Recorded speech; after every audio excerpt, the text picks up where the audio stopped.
Research Organization, what difficulties we faced, how we beat all the odds, and even then, today we are among those countries which are considered an elite space club altogether. So it is a great way that we have come through. So I would just like to take a few minutes and take you through that beautiful journey. So this picture is very significant because most of it is black and white, which gives you an indication that this is in the 1960s.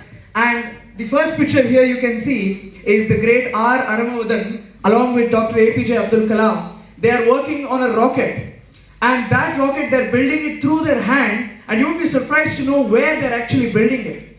It is in a village called Thumba in Kerala, and the place where they're doing it is actually a cattle shed. So our space journey started off in a cattle shed, if you can believe that. And then you can see there is a cycle. There were no cars at those times with India. So we had to use a bicycle to transport the payload of the rocket. You can see in this picture, that is again the great Dr. APJ Abdul Kalam single-handedly bicycling and carrying the rocket payload into the place where the rocket launch had to happen in Thumba, which was nothing but a small village. And Indian people at those times did not even know what exactly this particular vision of space exploration is. You can see two great people here. The first one is Dr. Vikram Sarabhai, who is called the father of Indian space program.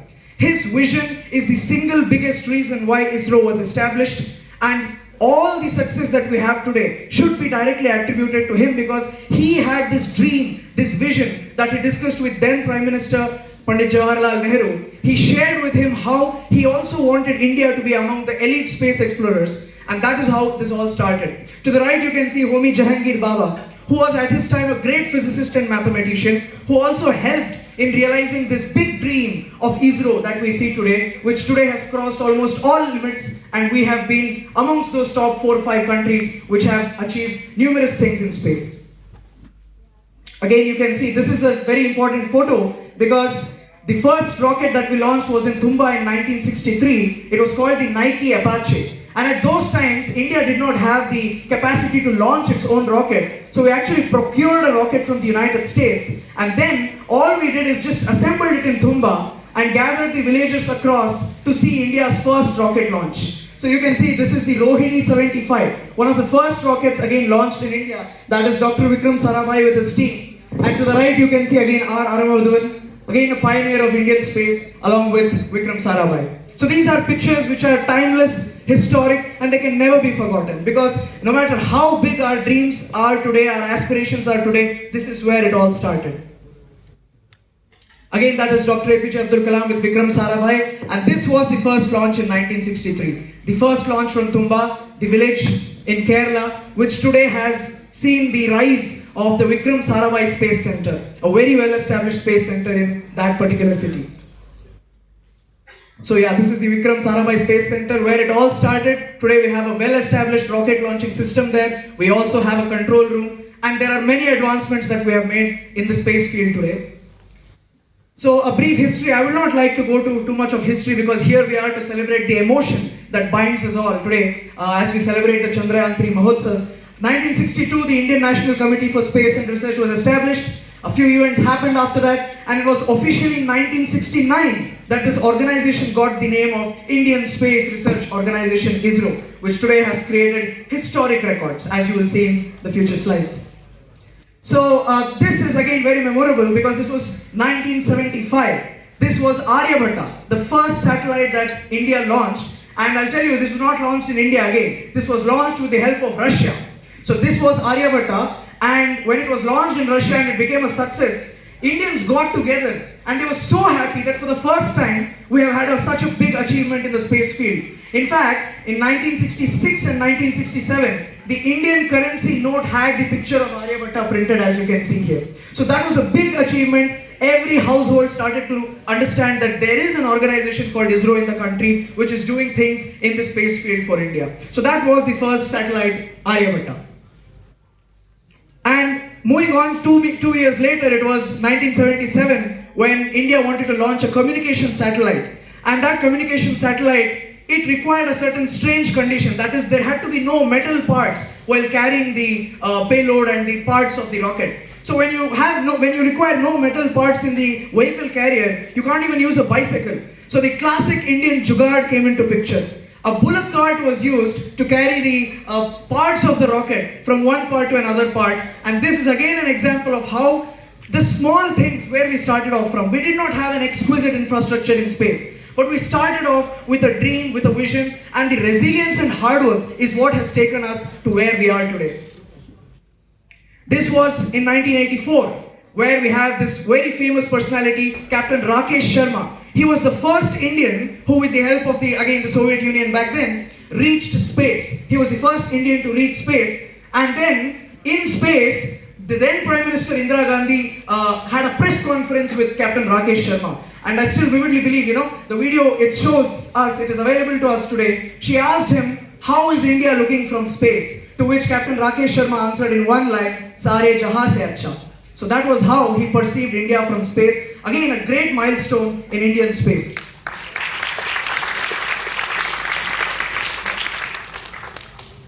Then we move on to 2008. And that is important because India planned its first mission to moon. It was a very significant step because at that time there were barely 4 to 5 countries who had even thought of something like sending a spacecraft to moon. People believed that this was only possible in rhymes and stories for children. But then the visionary people in India, especially in the presidency of Dr. APJ Abdul Kalam, he was the president back then when this mission was happening, and then he decided that let us take up an ambitious mission. And then came Chandrayan 1. And in Chandrayan 1, there is a very interesting story that you have to know. The director at that time, the ISRO director and the project director of Chandrayan 1 mission, met the then President Dr. APJ Abdul Kalam. And Abdul Kalam asked, we have been to Antarctica, we have been to Mount Everest, and everywhere we have placed our flag. So we have a proof that yes, India has been there. But if you, by chance, become successful in putting this satellite into the moon, then how are you going to prove to the world that we have actually done it?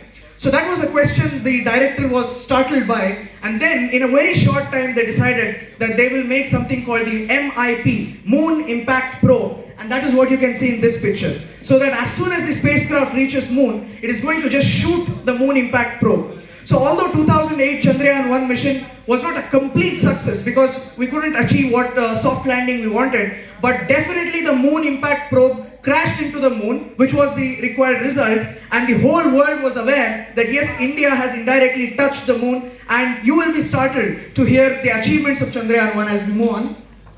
So this was the PSLV rocket, the first time we used a PSLV rocket, Polar Satellite Launch Vehicle then. And then you can see the achievement of Chandrayan 1. We were the first ones to find that there is water on the moon. That's a big achievement, guys. So Chandrayan 1, people call it as a partial success, I would call it a full success, because we found out that water molecules do exist in the moon. So Chandrayan 3, which we have successfully seen today, it had its root back in Chandrayan 1 2008.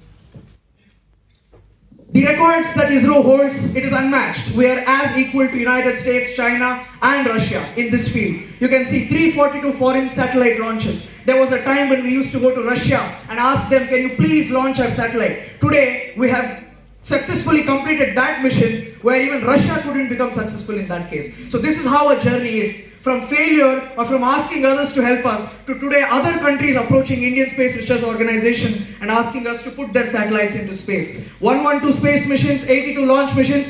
We even have a world record. We are the country that has put the highest number of satellites into space in a single launch. This world record is with ISRO. 104 satellites in one launch. The Mars itself rings a bell for all of us. So this was 2014 when the Mangalyaan mission was taken over.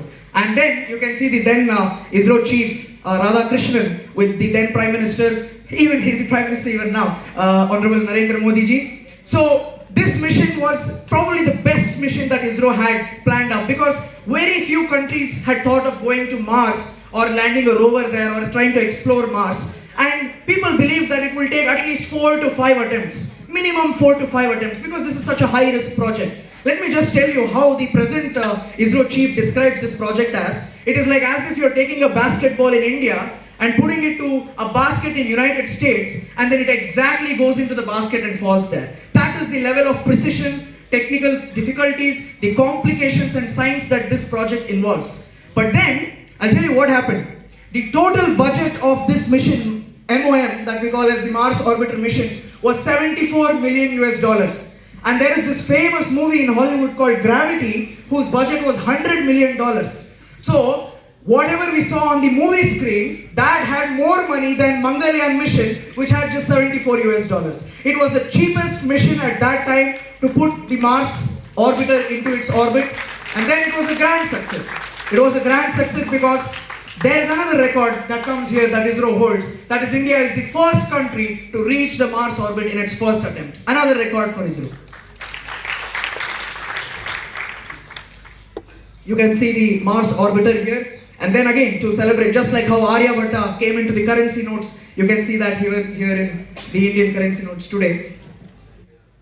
So yeah, the celebrations, that is what brings us together. Whenever ISRO control room announces that yes, we have successfully entered the orbit or we have successfully landed, the joy that each one of us Indians face is completely unrelatable. I mean, we forget all our differences. We come together, we become children, because space is something that brings us all to our curious phase. We all become children, start enjoying those landings, those special successes, and this was one such moment. And these are all technicians and scientists who've been working for probably 10 years, 15 years, day and night. Their only mission is to ensure that India becomes successful in its missions, in its space missions.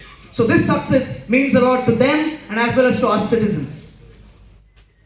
So Mangalyaan did make history, as I already told you. $74 million was the budget, the lowest, and for a long time, in fact 7-8 years, MOM continued to orbit around the Mars. Finally it lost its fuel and then it collapsed into a Mars. And then came 2019 phase when we had another ambitious mission. That was Chandrayan 2. K. Sivan was the project director at that time. Everything went well, the launch was successful, the orbiter, it just got very close to moon, and then it was prepared for a landing. And we want to achieve soft landing, that is what the mission is. But then, you can see this picture here. I think most of us have seen this picture, right? This was the last phase when the Vikram descent trajectory was being observed and the rover was just about to go, probably 1 kilometer away, and then suddenly we lost contact with that rover. And in the director's voice, very clearly, if you remember, his voice was shaking as he was tear-eyed, and he was saying that we have lost the communication with the rover and the data is being analyzed. And it did so end up that finally we couldn't achieve soft landing. Chandrayan 2, although it was a partial success, we could not achieve the soft landing that we desired to. Friends, space industry is very difficult. You have months, years, 10 years, 15 years of effort, and in a second everything can go up in flames. And people will say, okay, it was a big failure. What about the efforts that the scientists have put? What about the dedication? What about the resilience? But let me tell you, ISRO is not such an organization which stopped at this phase. It bounced back, it redeclared itself that yes, we are going to ensure that we finally land on moon. Moving next. So this was an emotional picture. All of you might have seen this. The Prime Minister consoling the ISRO chief. Most of the ISRO technicians, of course, after years of work, if finally you're not able to achieve what you desire to achieve, you will feel sad. The entire country wept that day. Entire country stood with ISRO because we know that these are our superheroes. The true superheroes are those who are working for India's success in space missions, in the army and other such regions. So the entire country stood with them and we were with them, and we definitely knew and we believed in them that one day we will become successful. And then came Chandrayan 3, which was immediately after that, and then the scientists resolved only one thing, that no matter what happens, until we land the spacecraft on the moon, until we land the rover on the moon, we are not going to rest. Another ambitious mission soon after the failure of Chandrayan 2. Again, we were mocked by many foreign countries. In fact, the New York Times wrote, India's entry into elite space club is nearly impossible. Criticism is something that ISRO has always suffered from. ISRO has always had to compete with some of the very powerful space agencies. But time and again we have been proving to the people that we are no less than you. And India is a very powerful elite space member. So we had prayers, countless of prayers from all around the country. People from school, people from colleges, people working in the IT sector, even the soldiers, even the policemen, everyone got together because this was one big mission that India had planned. And they wanted from their heart that yes, Chandrayan 3 becomes a grand success and India gets something that it has always been waiting for so that it can celebrate. So there were prayers, countless prayers. We all remember the day it got launched. That launch was successful. It took a long time, something around 45 days, to enter very close into the moon's orbit. And then came that one tweet at 6:04 p.m. on 23rd August. ISRO put out the tweet that, India, I reached my destination and you too. Because as you can see, the rover was on the moon. That was historic, my dear friends. Chandrayan 3 was successful. India put the rover onto the moon. India became only the 4th country in the world. Can you believe it?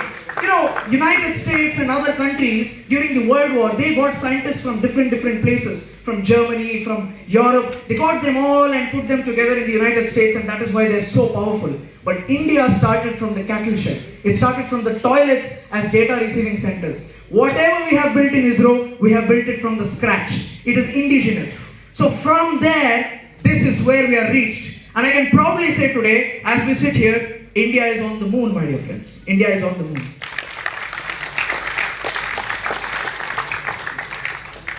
So the project director K. Somnath came up, and first thing he did was told the Prime Minister that yes, India is on the moon. We are the 4th country to do so, and we are the first country to land at a very dangerous place in the moon, because many countries have tried doing that. They have failed miserably, but we are the first country who successfully landed on the south pole of the moon. So that is another achievement that ISRO has. This is an important picture because you can see the project director, the mission director, associate mission director, and the ISRO chief himself. These are those people who have worked for countless days and hours. The effort that they put in is simply unmeasurable. They have worked so much just for that one day, for that one moment where they can stand up and report to the Prime Minister and to the people of the country that yes sir, yes people, we are successful. So this was an important, this team is going to be remembered as long as India exists and India's space exploration continues. This is a great team. I think you should give a big round of applause for this particular team.